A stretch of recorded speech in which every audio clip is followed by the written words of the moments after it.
సరస్వతిగా అనేక రూపాలతో మనుష్యుని అనుగ్రహిస్తుంది.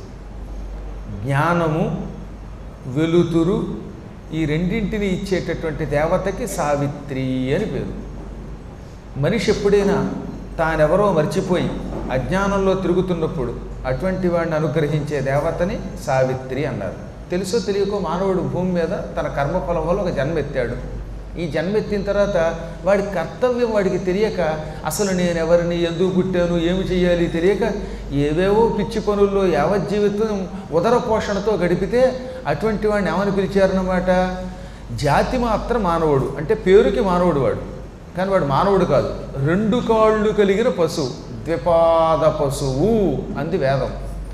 ఇటువంటి వాడికి వారి పిచ్చివాడా, ఊరికే పుట్టడం, పెరగడం, ఉద్యోగం చేయడం, డబ్బు సంపాదించడం, తినడం, తిన్న వెంటనే పడుకోవడం, ఇవి కాదురా నువ్వు చేయవలసిన పని, ఇవి పశువులు చేస్తాయి, నువ్వు చేస్తున్నావు. కానీ నీలో జ్ఞానం అని ఒక జ్యోతి ఉంది, ఆ జ్యోతిని వెలిగించుకో, నీలో ఉన్న పరమాత్మని దర్శించు అని ఒక గొప్ప జ్ఞానాన్ని, చైతన్యాన్ని అందించేందుకోసం పరమాత్ముడు ఒక దేవతని అందించాడు. ఆ దేవతే సావిత్రి.